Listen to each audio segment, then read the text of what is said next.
Introduction. Nicholas Martin has always loved wrestling. Everyone called him Nicky. As a child, he and his brothers would wrestle around as they watched WWF, WCW, and NWA.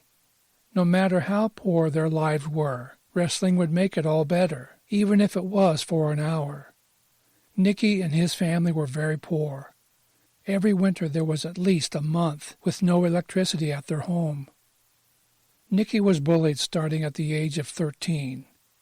The more people picked on him, the tougher he got. In the midst of everything, Nicky and his buddies had such an imagination.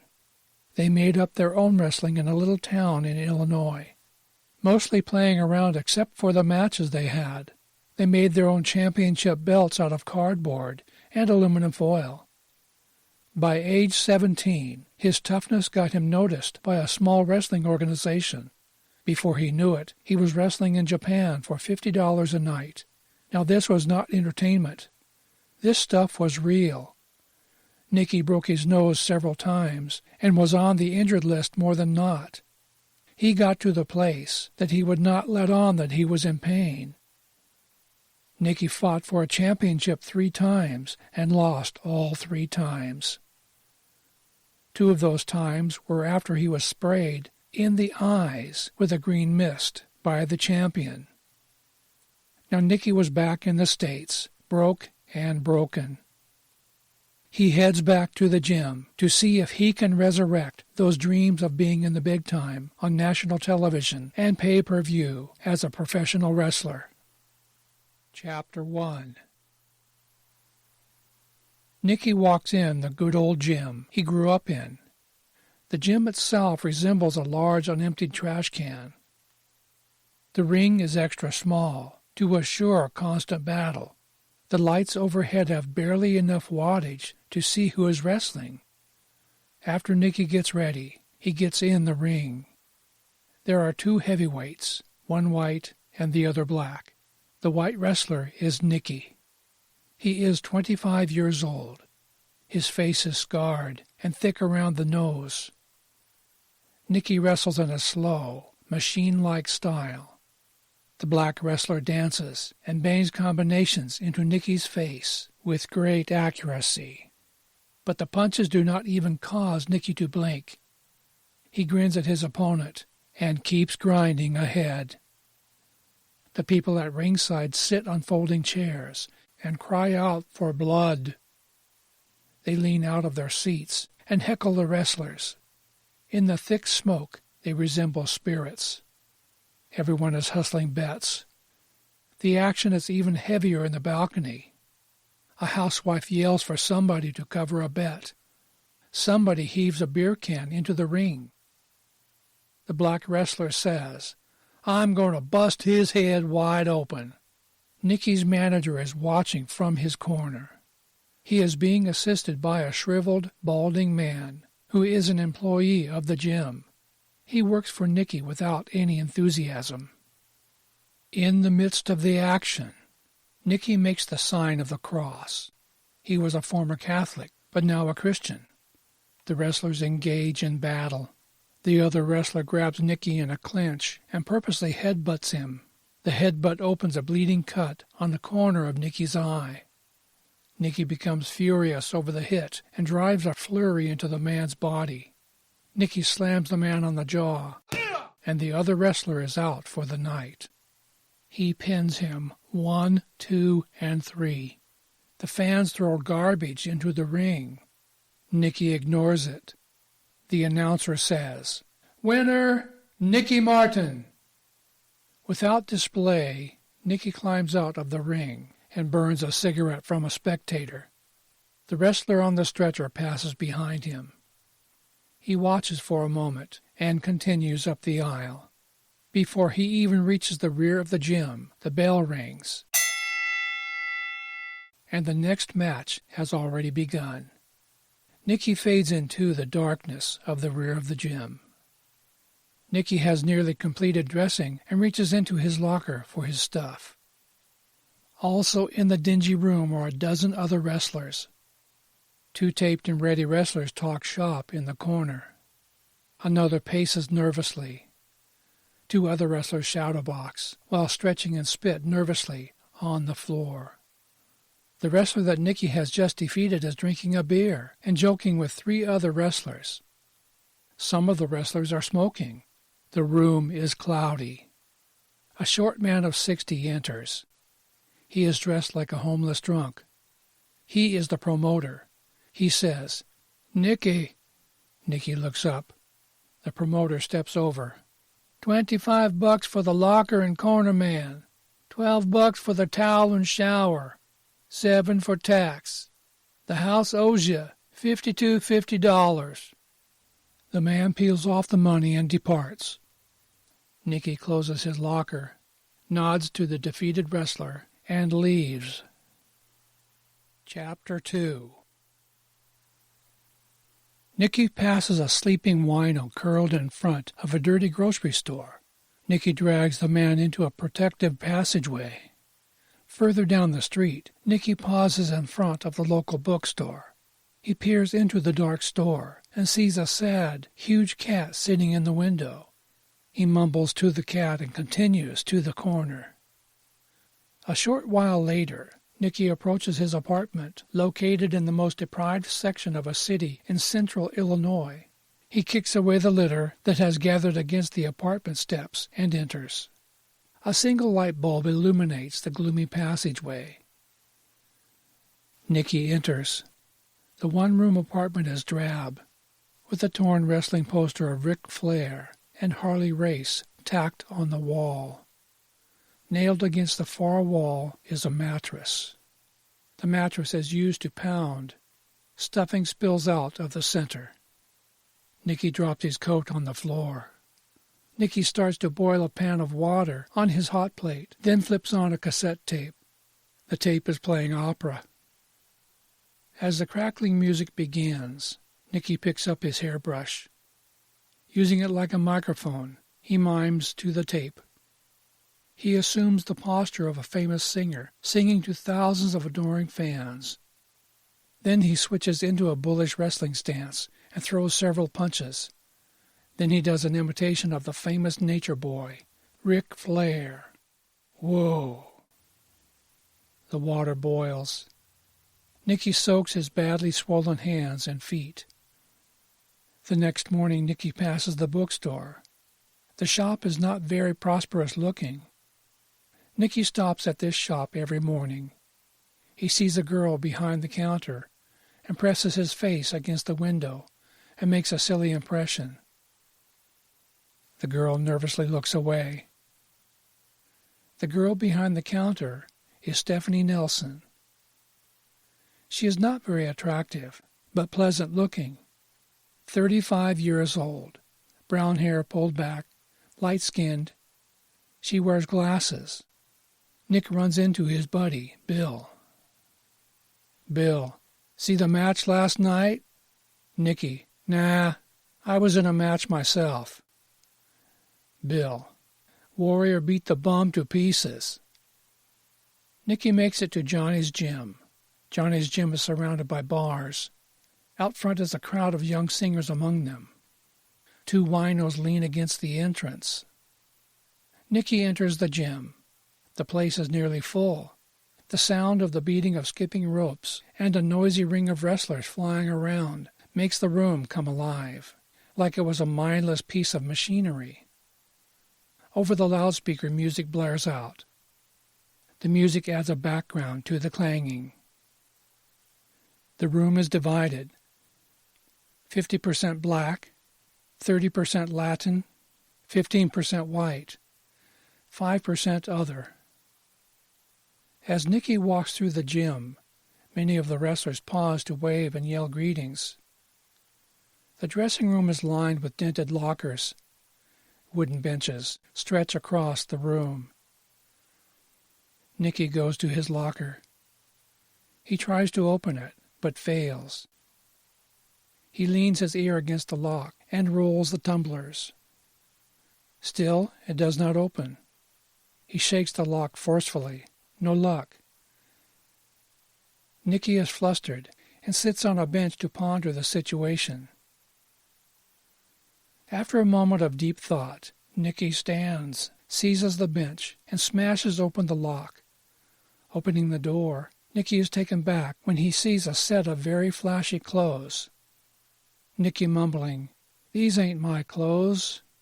He sees a picture of several black girls taped on the inside of the door. Nicky says, "These ain't my pictures." A short, powerful man of 35 enters. His hair looks like it has been shaped with hedge clippers. His name is Dan. Nicky says, "Yo, Dan, what's happening here?" Dan, "It ain't your locker no more." Nicky, "What are you talking about? Ain't my locker no more." Dan, "Listen, I'm with you, but you gotta talk to Johnny. I put your stuff in the bag over there." Nicky looks at his belongings, crammed into a wilted shopping bag, and follows Dan across the room. Dan leans his head into the shower room. Nicky and Dan move past wrestlers going through their training routines. Dan, "See the wrestle last night? Warrior beat the English guy bad." Nicky, "Warrior is great." Dan fakes a friendly punch at Nicky and hurries off to another chore. The owner, Johnny, sits on a stool near the entrance. He wears a baggy suit. He is in his late 60s. Nicky approaches. Johnny is conversing with another wrestler. "I don't care what nobody says. This bum warrior would have never made it in the 60s. "Hey, how you feeling, Johnny?" "What?" "I said, how you feeling?" "Do you see me talking, huh?" Nicky, "Yeah." Johnny spitting.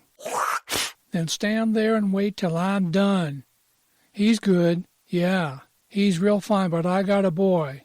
You know Big Crusher, who's got the stuff it takes to be a champ? He's mean, quick, and big. What more do you need?" "Okay, go to work." "Hey, yeah? What do you want?" "I was talking to your man, Dan. Hey, how come I've been put out my locker? Big Crusher needed it." Nicky turns and looks at Big Crusher warming up. Big Crusher is a young, muscular heavyweight with a mean expression. "Big Crusher's a climber. You're a banana." "Banana?" "Facts is facts. I run a business here. I'm cleaning house." "How old are you?" "What? How old?" 23. Nicky was really 25. More like 30. Nicky, 23, 30? What's the difference? It took me 2 months to learn the combination of that locker. Your body is broken down. Yeah, it's going. That's nature. That was my locker for 10 years. Did you wrestle last night? Yeah.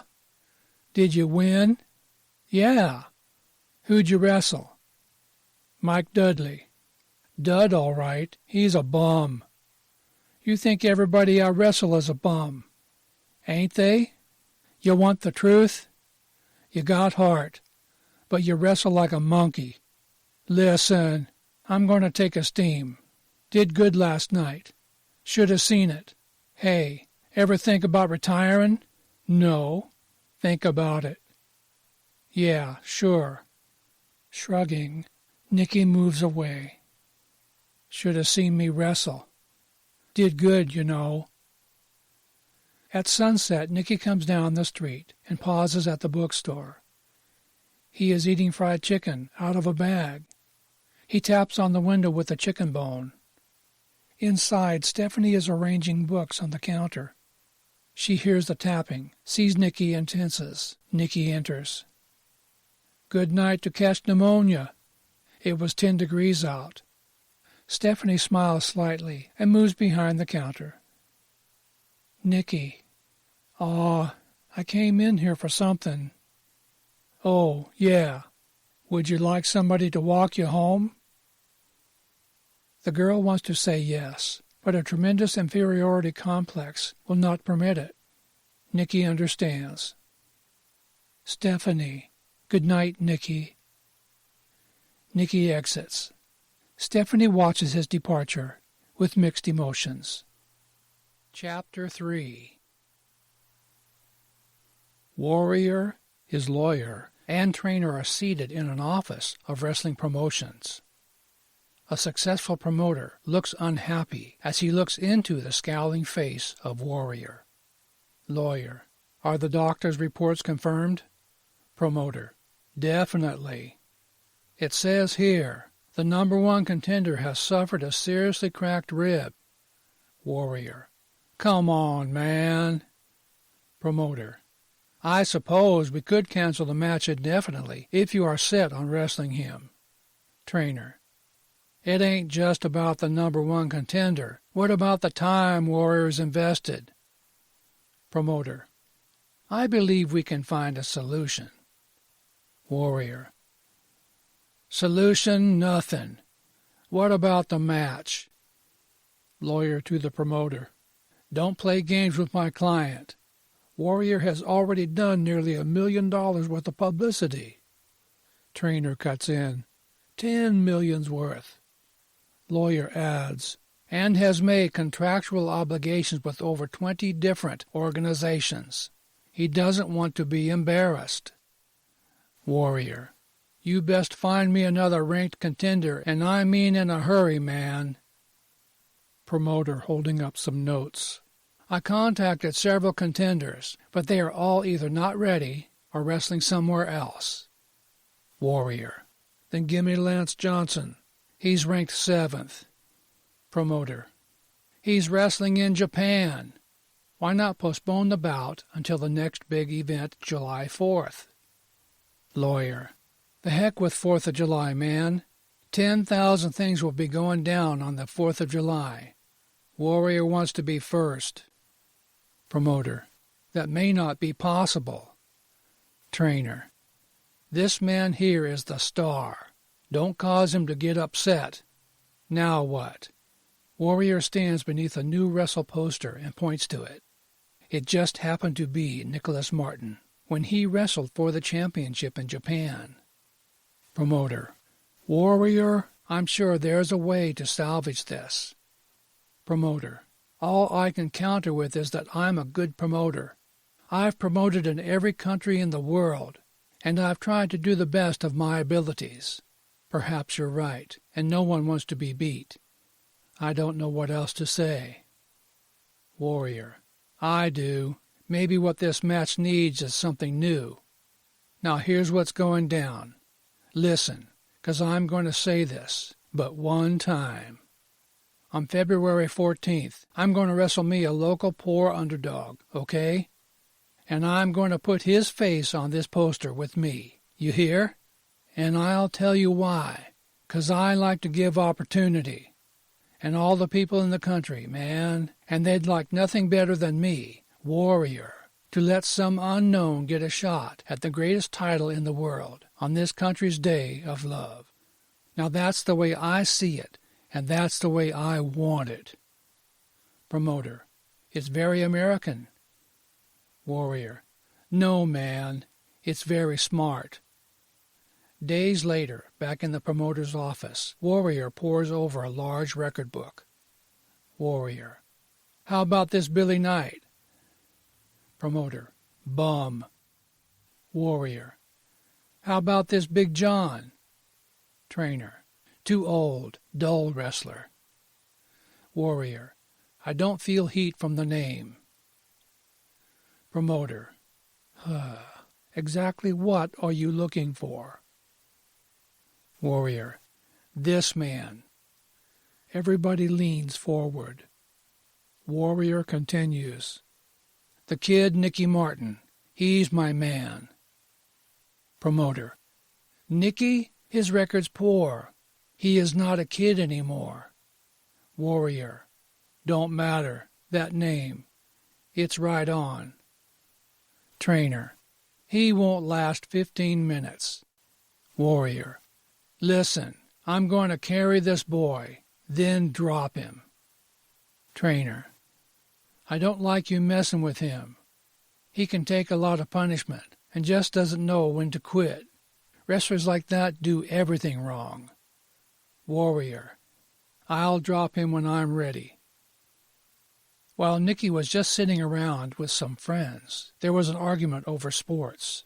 Over the argument is heard a sports broadcast rising from the television. Commentator: Unfortunately, luck for pro wrestling #1 contender. The great former champion acquired a serious fracture of his ribs after an aggressive day of training. Champion Warrior says he will be shopping for another victim to fill the vacancy for his Valentine's Day match to be held in Madison Square Garden next month.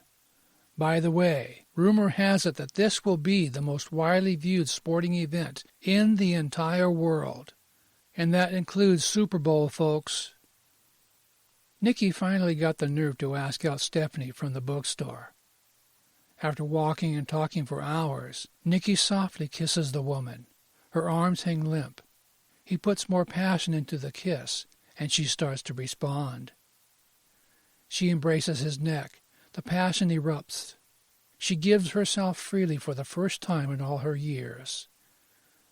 The following day, Nicky strolls down the street to Johnny's gym. Nicky climbs the stairs and enters the gym.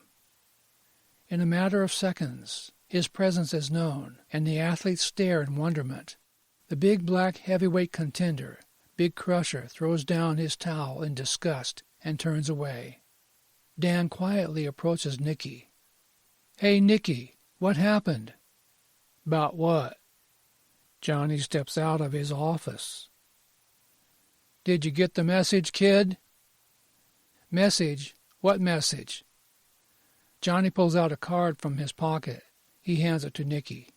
"A rep from the biggest wrestling promotions was looking for you. They need a partner for..." "You putting me on."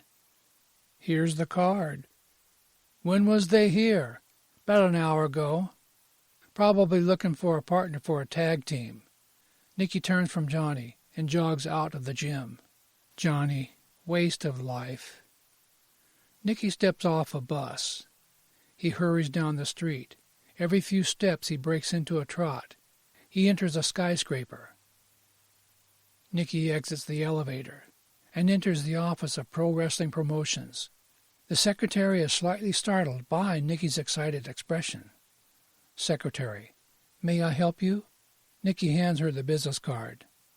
Secretary: "Your name, please?" "Nicky Martin." The secretary rises, and Nicky enters the promoter's office. Nicky eyes the multitude of sporting pictures hanging on the four walls.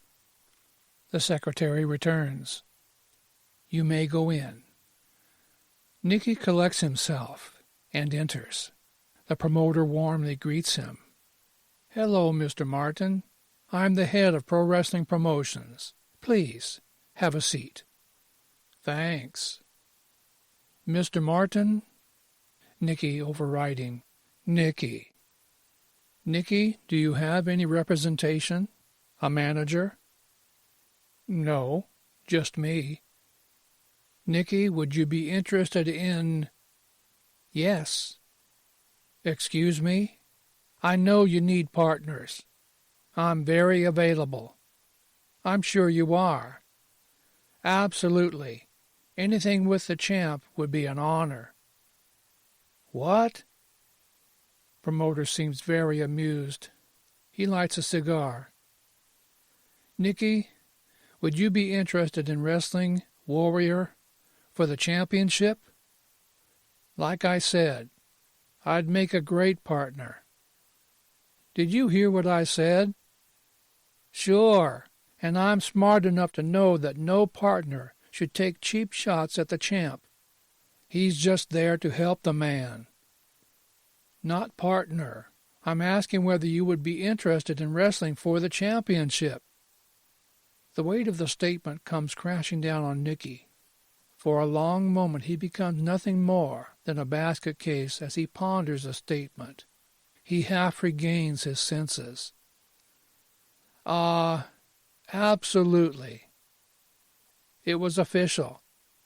Nikki would face Warrior for the World Wrestling Championship. Now Nikki was back at home. Nikki and Stephanie are at her home watching an old television. Nikki smiles. The film now cuts to Warrior being interviewed. Reporter 1. How do you like the Windy City? Warrior. I like my Chicago brothers. Reporter 2. Why would you agree to wrestle a man who has virtually no chance of winning? Warrior. If history proves one thing, everybody got a chance. Didn't you all hear of David and Goliath? Reporter 1. What are your feelings about the challenger? Warrior. I don't know the man. Reporter 1. What does that mean? It means if he can't wrestle, I bet he can dance. Nikki and Stephanie laugh at the interview. Nikki's interview now fills the screen. Nikki squints and looks nervous under the hot lights. Reporter 2. This is your largest payday ever. How do you feel about it? Feel? Happy. Reporter 2. How will you wrestle the Warrior? I'll do what I can. Reporter 2. Is it true that most you've ever made in a championship match is $500? $250. But that was a long time ago. Reporter 2. And now your payday will be $100,000. Any comment? It will be great. They continue to watch the remainder of the interview. The head commentator is looking directly into the camera. It's already been called by many the greatest circus in sports history. If this man lasts more than a minute, I would say he's on borrowed time. It's matches like this with their ridiculous prices that give wrestling sports a bad name. Not only is this match bad, people, it's sad. Why a Nicky Martin? Nicky. Hey, who cared about me yesterday, huh? Nicky let those comments bother him. To Stephanie. Nobody. I think I'm going to train myself. Nicky stands in Stephanie's doorway. He kisses her. See you tomorrow. Nicky moves down the stairway and continues to do so as he converses with Stephanie, who remains upstairs. His voice echoes up the stairwell. Nicky heads home. Johnny comes to Nicky's apartment. Nicky is slightly uncomfortable, almost embarrassed at having outsiders see how he lives. Johnny. Listen, Nick. You are a very lucky guy. Yeah. Johnny. What's happened is chances of a lifetime. Nicky. Freak luck for sure. Johnny.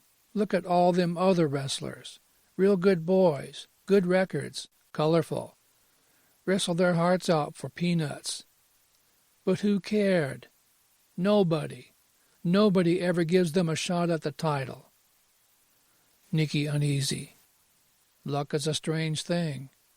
Johnny. I'm here telling you to be very smart with this shot.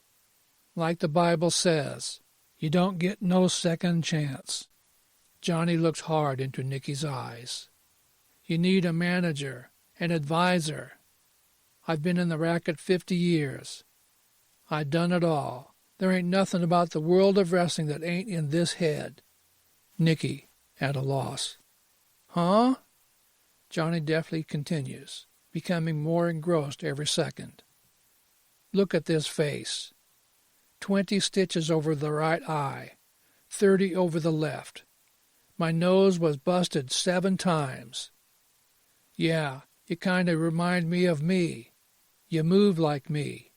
You got heart. Nicky. Heart? But I ain't got nothing at the gym, do I?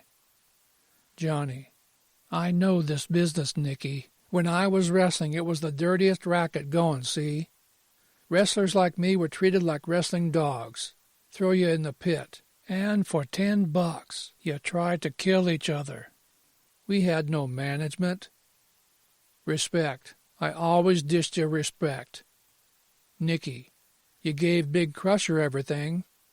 Johnny, almost begging. I'm sorry. I I made a mistake. Kid, I'm asking man to man. I want to be your manager. Nicky, the wrestling match is set. I don't need a manager. Johnny, look, you can't buy what I know. You can't. I've seen it all. I got pain and I got experience. Nicky, whatever I got, I always got on the shot. This shot's no different. I didn't earn nothing. I got it on the shot. I needed your help about 10 years ago when I was just starting, but you never helped me none. Johnny, if you was wanting my help, why didn't you ask? Just ask. Nicky, I did ask, and you gave me nothing. This went on for hours, and finally they agreed. Nicky and Johnny needed each other. Nicky was out of shape, and Johnny was up in age, so they were a perfect fit. Chapter 4. The following morning, Nicky's alarm clock goes off at exactly 5 a.m. Not accustomed to rising this early, with great difficulty, Nicky staggers to his feet and wavers to the bathroom. He turns the light on, and roaches scatter. At the top of the mirror hangs the telegrams he has received since he got this shot. Nicky fills the basin and submerges his face in cold water. Nicky sways to the icebox and removes a dozen eggs. He cracks raw eggs into a glass and downs it in one swig.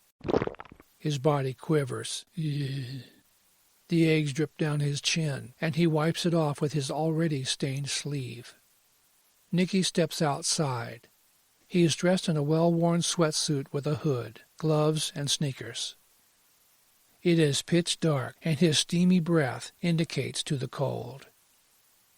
He begins running down the center of the deserted street. He can only be clearly seen as his form passes beneath the street lamps. 2 garbage men stop heaving cans to watch him pass. Nicky stands at the base of an overwhelming steep hill. He stares up at the hill that nearly disappears into the morning gray. Taking a deep breath, he starts up.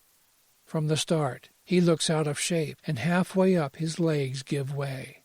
Standing, he brushes off and descends back down the hill toward home. Nicky passes City Hall and turns to the river. He pauses, heaving great gusts of exhausted breaths. He throws several lazy jabs in the air and walks a while with his hands on his aching sides. Men delivering the morning papers observe with amusement. Nicky forces himself to begin running again. Heading along the street, Nicky passes beneath an elevated overpass, with not much left to even walk. Later that day, Nicky goes to Johnny's gym. It is filled to capacity. The noise is deafening. Nicky pounds a heavy bag. Johnny steps forward and removes a piece of string from his pocket. Johnny, stop, stop. I can't stand it. It's clumsy. You're off balance. He motions to his brawny helper, Dan. He hands him the string. Johnny continuing. Tie it to both ankles. Leave 2 feet slack. Nicky, I never had good footwork. I'm a wrestler, not a boxer. Dan completes the task. Johnny, forget the footwork. You're off balance. The legs are sticking everywhere. When you can move without breaking the string, you'll have balance. Dan, you'll be a very dangerous person. 2 young boys in street clothes interrupt Johnny. 2 boys. Nicky, can we have your autograph? Nicky, sure. Johnny's irate. Don't you boys ever interrupt when I'm conducting business, or I'll kill you both. Go away. The boys run out. Johnny continues. Autographs. You want to be a writer or a wrestler? Let's work. Dan looks off across the gym. We got visitors. Johnny strains his eyes to see a group of reporters and news cameramen entering his gym. Johnny approaches. Can I help you guys? Reporter to the cameraman. Set the camera up over there. To Johnny. We're from Channel 6, covering the pre-match training. Johnny. I own the place. The reporter has 100 things on his mind. He turns from Johnny and nods to his crew. The other television crews rush to set up. Cameraman. Rolling here. Reporter to the camera. We're here at Johnny's gym, a landmark of sorts since 1940. The stench of toil permeates every corner, the sweat a trademark of a unique profession. Yet, the most unique fixture is an unprecedented 50-1 underdog heavyweight named Nicky Martin. The camera turns to Nicky. Nicky to Johnny. Should I do this? Johnny nods and Nicky faces the glaring lights. Reporter. So much has happened lately. Has it changed your lifestyle much? Nicky. People talk to me more. Reporter. How are you preparing for this World Championship match? Warrior says he'll let you stay for about 15 minutes before he puts you away. Nicky. Warrior's a great champ. Reporter. Do you feel you have a chance? Maybe. I sure hope so. He faces Johnny. Johnny whispers in his ear. Nicky continues. I'll tear his head off. Reporter. Do you have anything offensive to say about the champion? Nicky. Offensive? Yeah, he's great, not knowing what it meant. Warrior and his entourage enter the gym. Warrior. I am the champion of the whole world. The gym freezes. Everyone turns and stares in wonderment. Johnny shakes his head in disbelief. He now realizes it is a publicity stunt. Warrior continuing, approaching Nicky. Nicky, I come over to tell you to be very smart, and after this match donate what's going to be left of your body to science, 'cause after this match, what's left won't be much. Warrior turns to the cameras. Nicky is speechless. Warrior continuing. This classic match, that's right, this match is going down in the history books, 'cause February 14th I'm going to be the first man to bounce another man out of the arena. Big Crusher stands in the far ring. The attention Nicky is receiving makes him a killer. Big Crusher moves across the room like a large snake. He brushes people aside and steps behind Nicky. He nudges him. Nicky thinks it's an accident and ignores it. Big Crusher pushes harder, and Nicky looks questioningly at him. Big Crusher, loud. You nothing, boy. Warrior stops his sales pitch in mid-sentence. The television crew faces Big Crusher. Big Crusher continuing. I say you nothing. Johnny. What's happening here? Big Crusher. I'm happening. This pig is taking my shot. I'm a contender. He's nothing. Nicky dumbstruck with loss of words. Yo, Big Crusher, why are you... Big Crusher, shaking his fist. Wrestle me in front of these here TV dudes. I knock you to the moon. Big Crusher's fat black trainer holds out his hands, and Big Crusher slaps him soul style. Johnny to Big Crusher. You can forget about that, kid. Big Crusher. You know, I is the best man here. You said so yourself. Johnny, almost apologetically to the crew. Why let Nicky here take a chance of cutting or breaking something? Take a shower, Big Crusher. Big Crusher. Don't mouth me, old man. I'll knock you out, too. Come on, punk. Wrestle me. Let everybody see who's got the heat around here. Silence looms over the gym. Warrior is apprehensive. The scene is becoming too real. The frightened television crew slyly begins putting away their expensive equipment. Big Crusher, continuing insanely. Man, you best keep those cameras out. Let her see what kind of punk he's wrestling. Dan forces his way through the crowd and stands behind Nicky. Don't chance it, man. He's sick. Johnny, this is getting out of hand. Nicky will wrestle in the ring February 14th, not here. Big Crusher. Yo, yellow, old man. Johnny. Not yellow. Cautious. Johnny to the crew. See, it's very easy for a wrestler to accidentally hurt. Big Crusher suddenly steps forward and slaps Nicky very hard across the side of the head. The gym becomes stone cold. Big Crusher is totally in command and enjoying every moment of it. Big Crusher: "If you're afraid to wrestle me, then get down and kiss my feet, boy." Johnny looks nervously around and knows it's only seconds before the blood will run. Nicky stands motionless. Johnny softly: "Let's take a walk, Nick. Please, don't take a chance. He wants to hurt you so you can't wrestle." Nicky swallows his pride. He still has the string around his ankles. He starts to shuffle away with Johnny. Big Crusher steps forward and viciously slaps Nicky again. Dan jumps forward. "Why are you trying to cut him, man? Back off, scumbag, or I'll bite your face." Big Crusher cuts loose with a hook and knocks Dan flat. The room reeks of fear. Warrior's eyes flick back and forth between Nicky and Big Crusher. Warrior taps his bodyguards, and they begin to ease away. Big Crusher: "Now, boy, kiss my feet." Nicky eyes his friend lying on the floor. He shuffles forward and stands before Big Crusher. Big Crusher continuing almost in a whisper: "Kiss him." Nicky looks at Johnny, then lowers his eyes to Big Crusher's feet. Big Crusher smiles. Nicky starts to bend toward the shoes. Without warning, he explodes with a pair of combinations into Big Crusher's exposed ribs. A crack is heard, and Big Crusher sinks to the floor, writhing in pain. The room is silent, except for Big Crusher's moaning.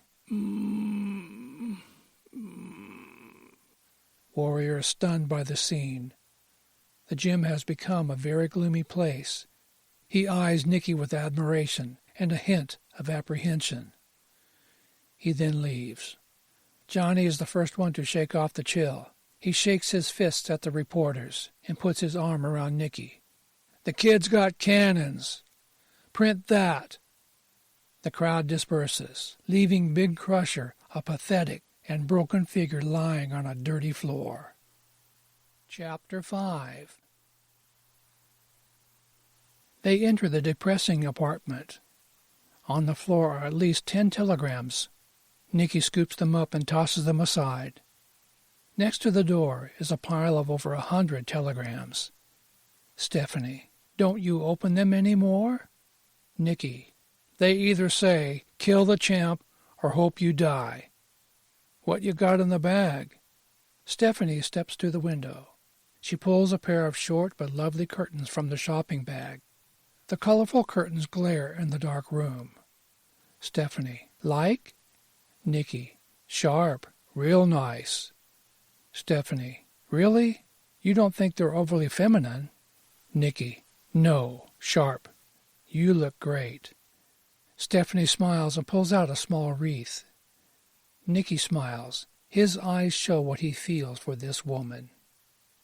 Nicky: "Stephanie, you really look great, you know. But I can't fool around during training. Makes the legs weak." Stephanie: "Don't want weak legs." Nicky: "Can't fool around. You look very great." Stephanie: "The legs." Nicky: "Yeah, but I think weak legs ain't bad sometimes, you know." Nicky approaches in a seductive manner. Stephanie uncharacteristically removes her sweater. Underneath is a T-shirt that reads, "Go Nicky." Stephanie: "I thought it might be cute." Nicky: "Yeah, right." Nicky continues, "Maybe we best just hold hands. The shirt made me feel guilty, you know." Nicky left to work out. He built what looked like a children's playground. There were monkey bars, and he would make up his own obstacle course. Nicky would swing from the monkey bars while doing pull-ups on every bar, then run through several tunnels. At the end, he would pick up 2 bales of hay and slam them on the ground. It was a sight to see, but it was making him stronger and faster. Meanwhile, Johnny is in his cluttered office above the gym. The room is dark. Blankets are tacked over the windows. Nikki is watching videos of Warrior in action. Nikki watches with intense concentration as the wrestler moves like a huge dancer around the ring. Johnny, his defense is great. Can't lie about that. You have a rolling style. Can't retreat as fast. But your style ain't retreating. They both watch the flickering images. Johnny continuing. See how he plays sometimes? Nobody knows his next move, him included. They watch more action. He has a wrestler helpless against the ropes. Johnny continues. Killer instinct. You both got the killer touch. Interesting. See that? Right cross combination. Beautiful. But you got the power to rip the body. We will have to use your punching power. They watch more action. Johnny continues. Nikki, when you climb into the square, and you know you're meeting the best wrestler in the world, you're gonna be ready. You're gonna be ready, 'cause I've been waiting for too many years. When I'm done with you, you're gonna be able to sleep on nails. You'll be a very, very dangerous person. We're going to have to get you some finishing moves. You need at least 2 or 3. We have to get you a submission move, too. All great wrestlers learn their opponent's finishing move. I think it will be best to be ready for anything. Nikki is pounding the heavy bag with intense concentration. As he strikes from all angles, Johnny instructs. Nikki now works on the incline sit-up board. While doing sit-ups, he pounds himself in the stomach with a dumbbell. The pain is evident in his face. Push-ups between 2 chairs as Dan sits on his shoulders. Johnny coaching drives him on. Nikki learns how to use the ropes like a cruiserweight. He flies through the ropes like a trapeze artist. Dan has on a pair of target gloves, and Nikki moves around the ring swinging at them. Nikki is working on a knockout blow. He is attempting to run and hit his target with a round punch. By the 20th swing, he hits it and even knocks Dan through the ropes. Johnny, we will call that the knockout punch. Nikki worked slamming the 2 bales of hay to the mat. He would heave them over his head and slam them down. Johnny, we will call that your power bomb. We will also make your submission move the crossface. Drenched in sweat, Nikki rolls in and out of the ring with speed. His expression is hard and flushed. Johnny clicks a stopwatch and pats Nikki's shoulder. He is very happy. Nikki has just completed exercising with the medicine ball. Dan hands him a towel. Nikki now has energy left running. Nikki's dashing through the streets. He resembles a cheetah. It is evening, and Nikki is alone at the very bottom of a huge hill that seems to stretch into the heavens. This is the same hill that he couldn't even make it to the top before. Nikki takes a deep breath and sprints up the never-ending hill. Halfway up, his body shows the strain. Nearing the top, Nikki pumps with all his strength and arrives at the very top. He looks down the steep hill and swells with pride. He is ready. Chapter 6. Nikki is led into the mayor's office by an aide. Nikki is very nervous as he approaches the mayor, who is seated behind the wide desk. Sit down, Nikki. The mayor flips open a thick file that lies in front of him. I've been going over your record. You've been the busy type. 9 arrests, probation, expelled from public schools.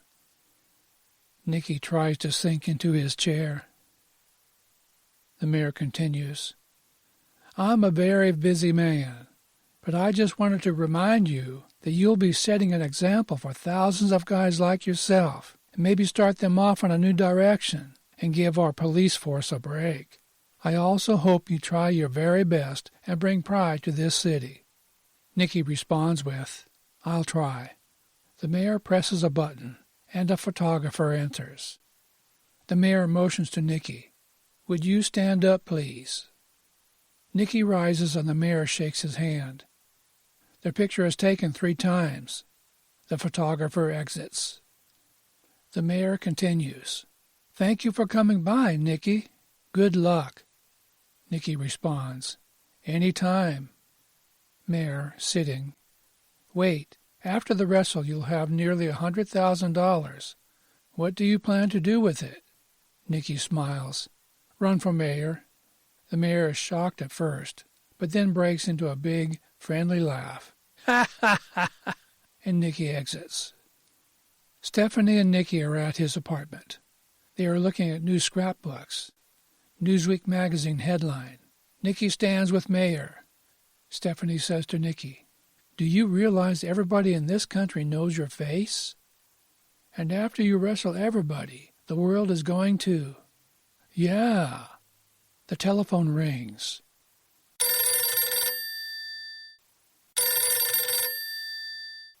Nicky rises and walks to the new white object hanging on the wall. He never had a phone in his home before. Nicky continues. My first call. Hello? Hello? Yeah, speaking. Who is this? Brad? Brad who? Hey, Brad. How you been?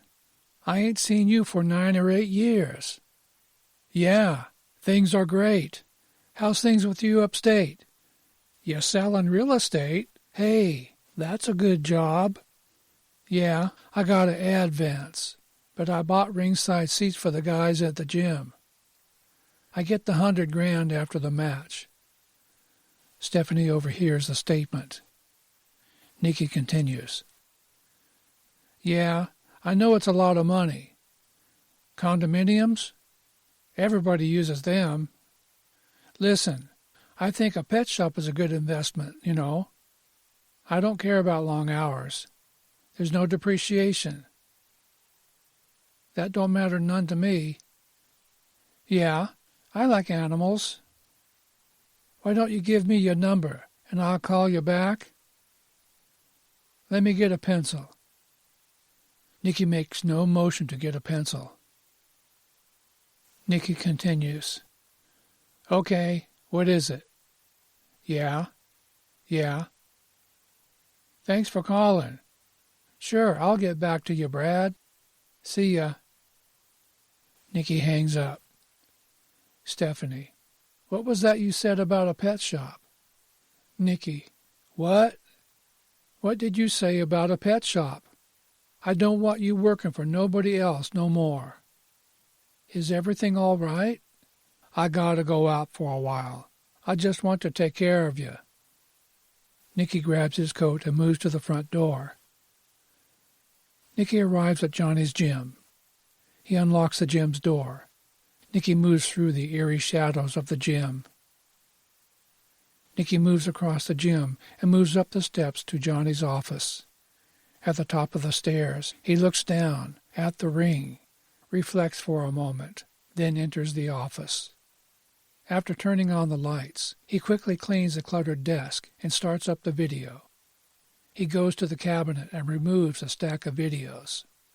The office clock indicates that it's several hours later. Nicky is engrossed in watching another Warrior video. He sits motionless. As he sits motionless, something catches his eye. Nicky stops the video as Warrior is delivering his finishing move to an unfortunate opponent. Nicky moves right up to freeze frame and inspects it like it was a priceless painting. He backs off and begins writing on a notepad. The first light of dawn streams through Johnny's filthy windows. Nicky is slumped in a chair, and it is apparent he has lost interest in watching the videos. Nicky rubs his reddened eyes. The door opens and Johnny flips on the light. The two men stare at each other for a long moment. Johnny studies Nicky's despondent expression and knows what is on the wrestler's mind. Johnny speaks. I know what you're thinking, kid. At least you got a shot. All you can do is try your best. Nicky stands and inches past Johnny and exits the room. Johnny walks over and turns off the video. He idly pushes the machine with a lazy motion until it slides off the desk and crashes to the floor. After leaving Johnny's gym, Nicky listlessly moves down the street and heads for home. Nicky arrives at his apartment. Stephanie is asleep on the couch. He lowers himself beside her, her eyes open. Nicky speaks. Can't do it. What? I can't beat him. Warrior? Yeah, I can't beat him. Stephanie touches his face. I've been watching the videos, studying. He ain't weak nowhere. What are you going to do? I don't know. Oh, Nicky, you worked so hard. It ain't so bad, 'cause I was nobody before. Don't say that. Come on, it's true, but that don't bother me. I just want to prove something. I ain't no bum. It don't matter if I lose. Don't matter if he opens my head. The only thing I want to do is go the distance. That's all. Nobody's ever gone with this guy. If I go, and I'm still standing, I'm going to know then I'm not just another bum from the neighborhood. Stephanie touches Nicky's face. The wrestler gently lowers himself beside his woman. What about the last man standing match? You won't stay down. You said it yourself. Nicky calls Johnny to make it happen. Chapter 7. It is the night of the match, and Madison Square Gardens is filling to capacity. Grandly dressed celebrities and wealthy wrestling fans lower themselves into their ringside seat. Nearly everyone is in the colors of the champ. The arena is decorated with tons of patriotic red, white, and blue, the champ's colors. High above the ring are huge posters of Nicky and Warrior. Warrior sits in his dressing room. It is dead silent except for some noise that filters onto the door of the arena. It is a close-up of Warrior's hand being taped. The rasping sound of the adhesive tape is very pronounced. Warrior is ready for a fight, not a wrestling match. It's a last man standing match. You must knock your opponent down and out so he doesn't get back on his feet by the count of 10. Warrior's other hand is being wrapped. Dead silence except for the tape and Warrior's breathing. The atmosphere is identical in Nicky's dressing room. Stephanie watches in silence as Dan wraps Nicky's hand. Again, the most pronounced sound is the rasping of the adhesive tape.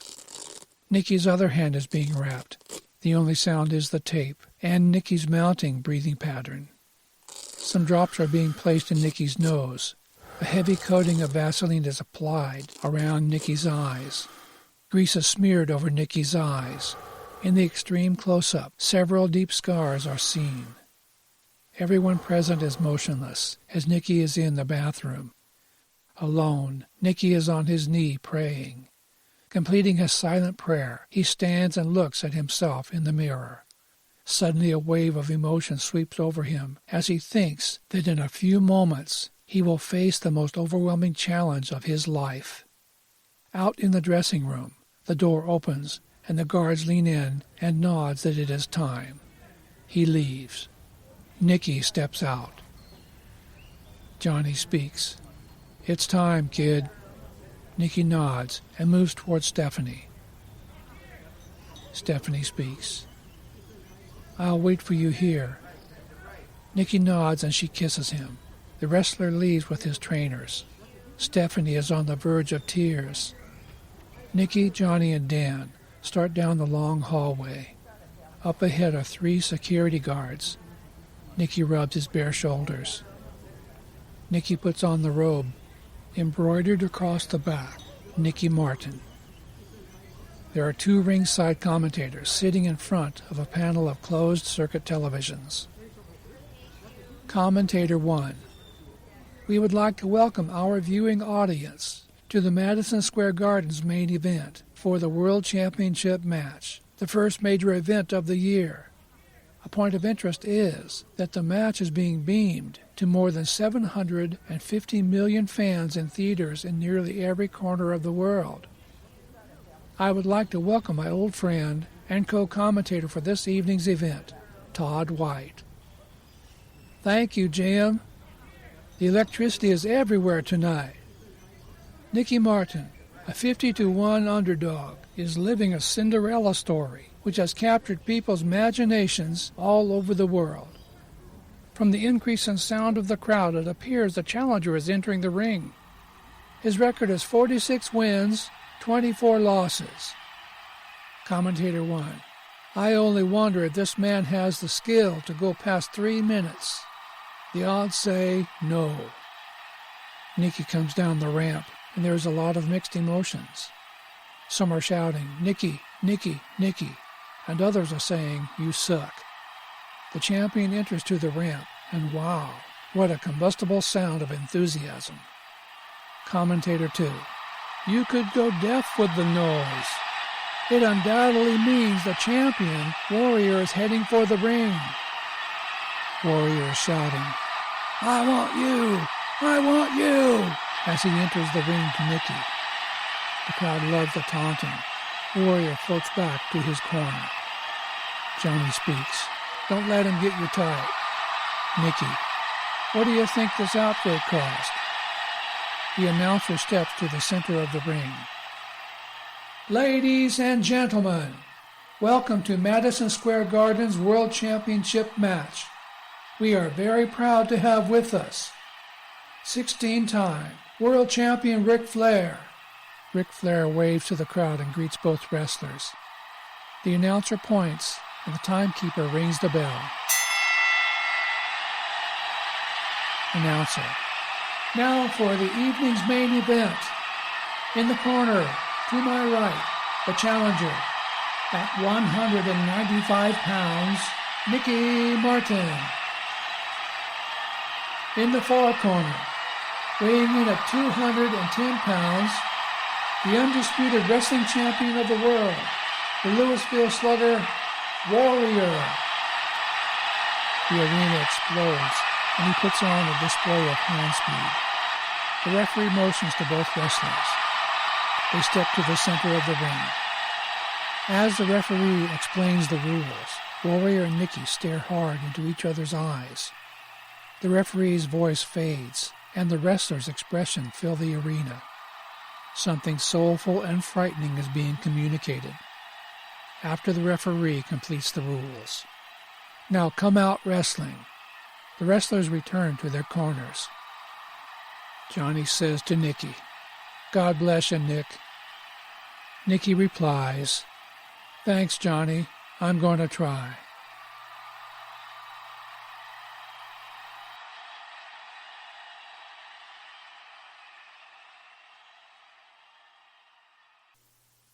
Chapter 8. The bell rings.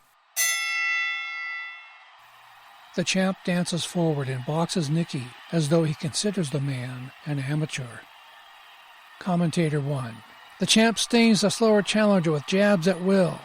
Martin blocks 80% of the blows with his face. Doesn't look the best he's ever been, but is moving smoothly.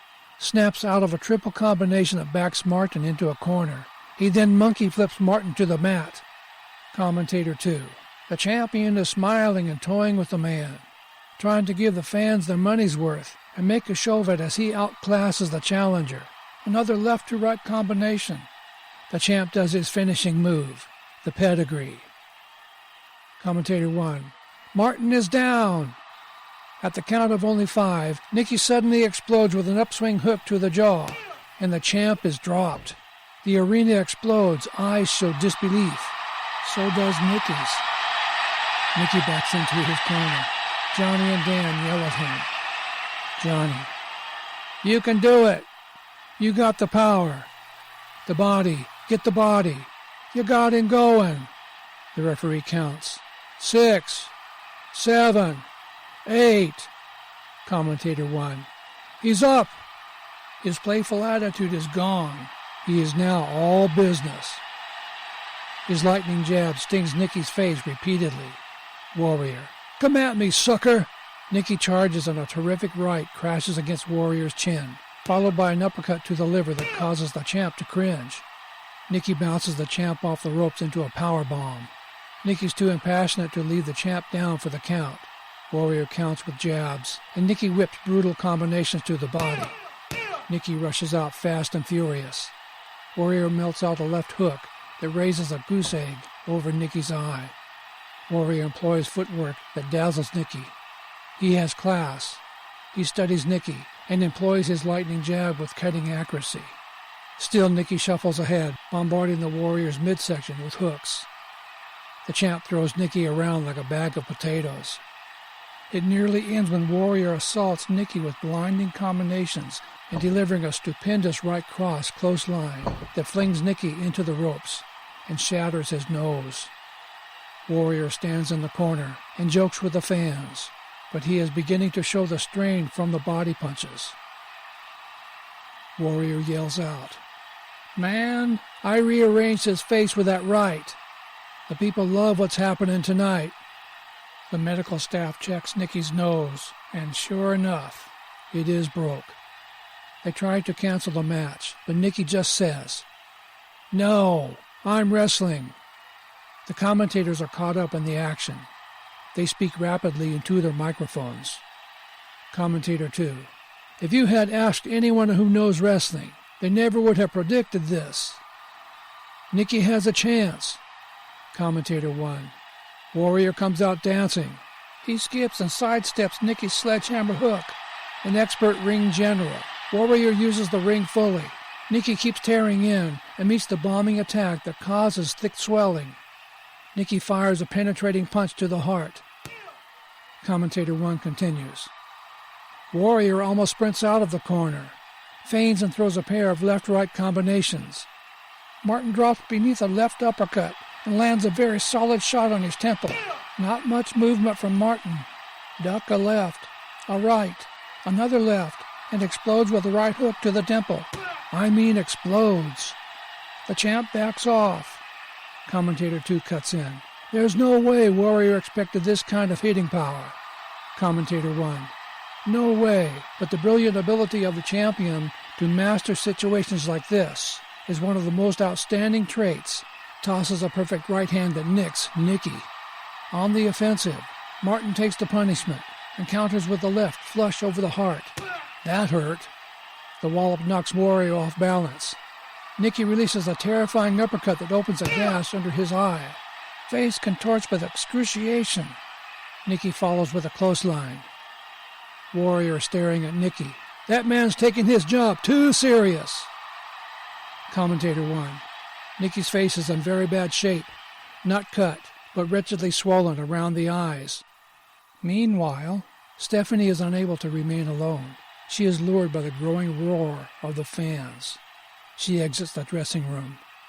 Stepping out of the dressing room, she walks down the corridor. The increasing cheers make her speed up. She opens the door at the end of the corridor and is hit by a thunderous wave of sound. The guard at the door inspects her and goes back to watching the wrestle.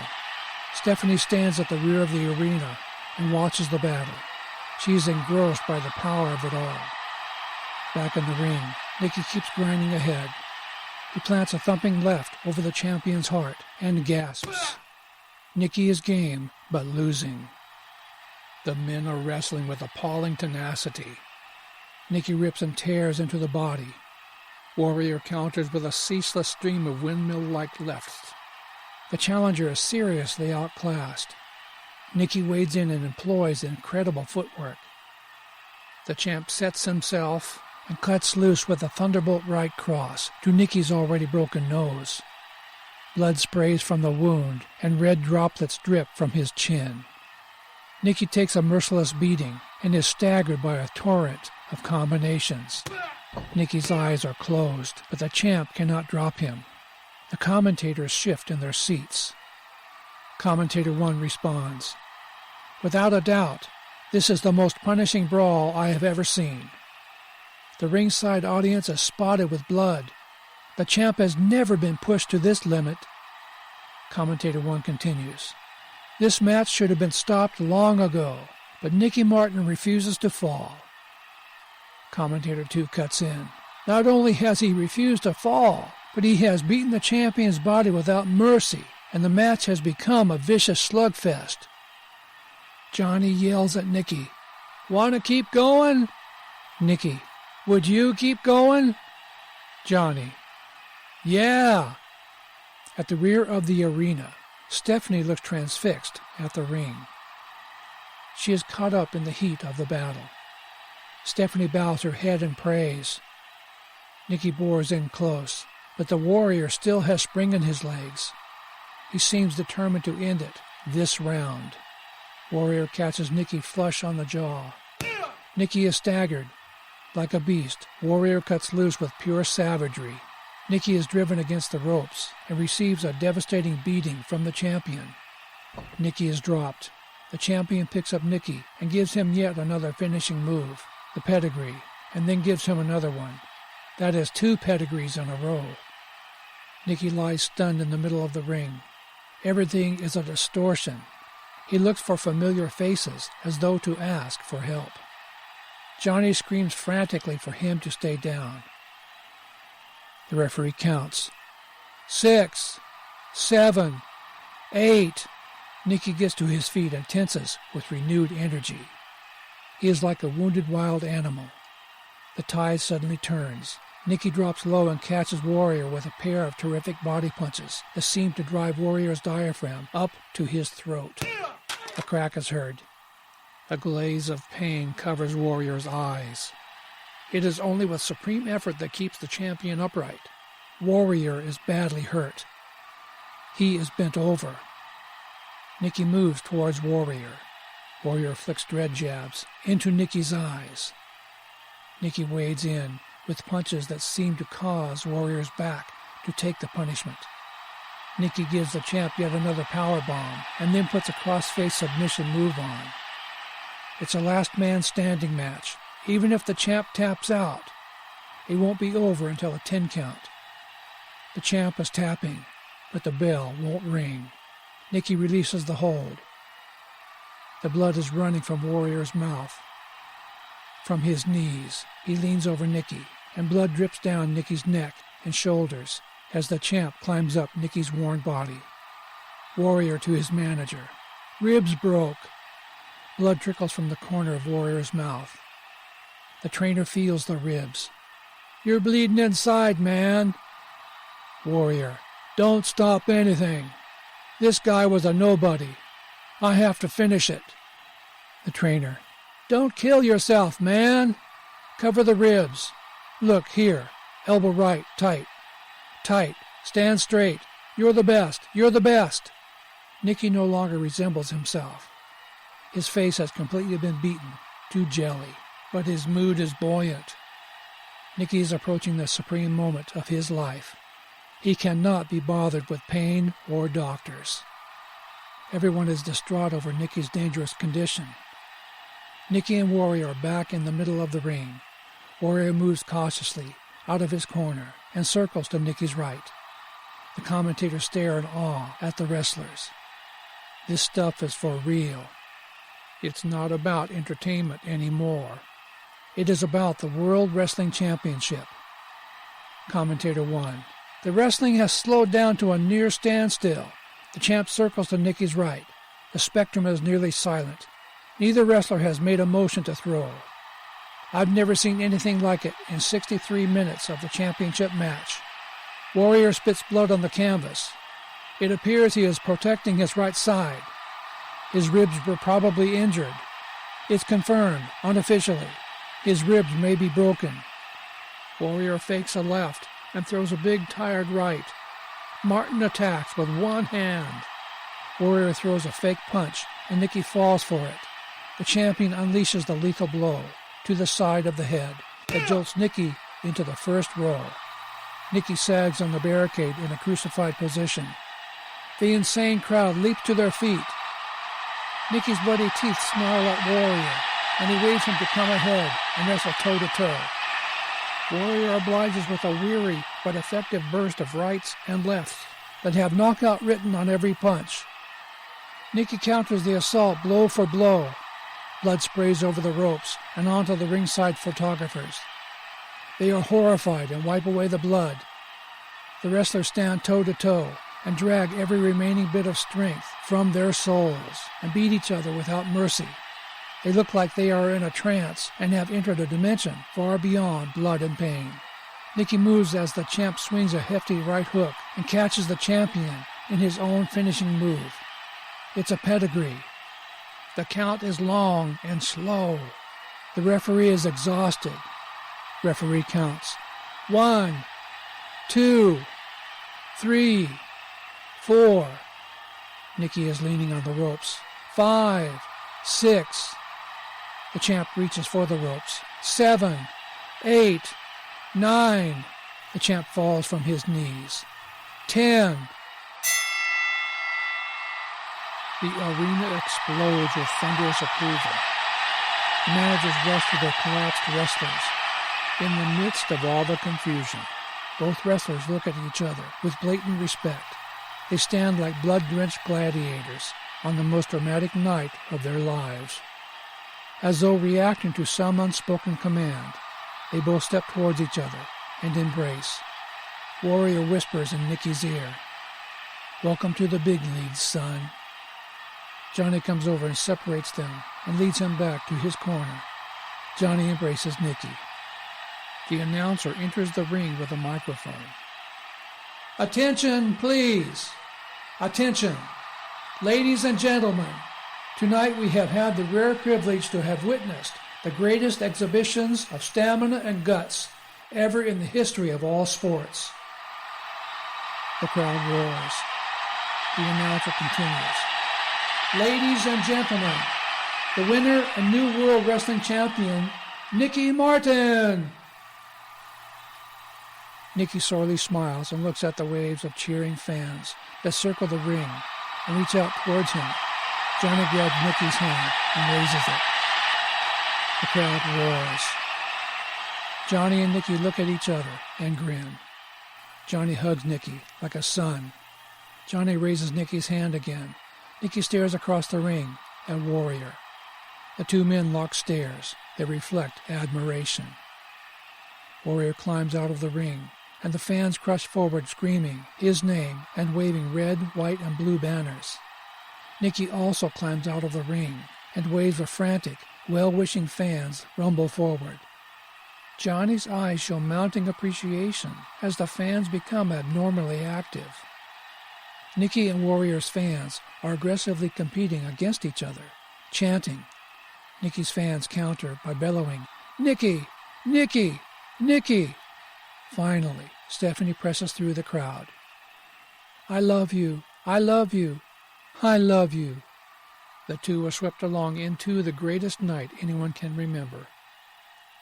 Nicky to Stephanie, "Will you marry me?" The crowd was too loud for her to even answer. The chairman of the World Wrestling Company finds Nicky at the hospital. Chairman says to Nicky, "What a match, Nick. You mind if I call you Nick?" "It's fine." Chairman continues, "Will you give Warrior a rematch?" Nicky, "Not tonight." Chairman, "I just want to personally offer you a contract with us after you heal up. You have the heart that is rare to see. If you will accept our offer, I would want you to make an appearance on our Monday night show." Nicky to Stephanie, "What do you think?" Stephanie, "I think it would be a great opportunity. Is that what you want?"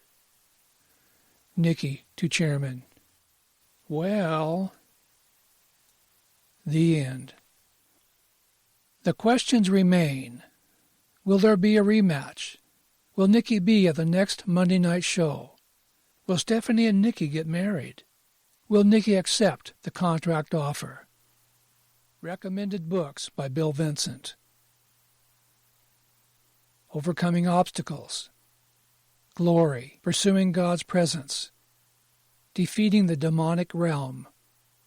Increasing Your Prophetic Gift. Increasing Your Anointing. Keys to Receiving Your Miracle. The Supernatural Realm. Waves of Revival. Increase of Revelation and Restoration. The Resurrection Power of God. Discerning Your Call of God. Apostolic Breakthrough. Glory, Increasing God's Presence. Love is Waiting. Don't let love pass you by. The healing power of God. Glory expanding God's presence. Receiving personal prophecy. Signs and wonders. Signs and wonders revelations. Children's stories.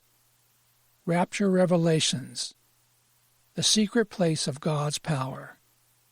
Building a prototype church. Breakthrough of spiritual strongholds. Glory, revival presence of God. Overcoming the power of lust. Glory, kingdom presence of God. Children's stories, 10-book series. Faith Bible adventures. Transitioning into a prototype church. The stronghold of Jezebel. Healing after divorce. A closer relationship with God. Cover up and save yourself. Desperate for God's presence. The war for spiritual battles. Spiritual leadership. Global warning. There are millions of churches. Destroying the Jezebel spirit. Awakening of miracles. Deception and consequences revealed. Are you a follower of Christ? Don't let the enemy steal from you. A godly shaking. The unsearchable riches of Christ. Heaven's court system. Satan's open doors. Armed for battle. To order, email, capital letters, RWG, small case letters, books and publishing, @yahoo.com. Website, Revival Waves of Glory Ministries.com. Mail order, Revival Waves of Glory, P.O. Box 596, Litchfield, Illinois, zip code 62056. Shipping is $5. If you mail an order and pay by check, make check out to Revival Waves of Glory. Most books are multiple formats, such as hardcover, softcover, ebook, such as Kindle and Nook, and audiobooks. About the author. Bill Vincent is a Christian author and minister who has written more than 40 books to date. He now has ventured into the world of fiction to spread his wings.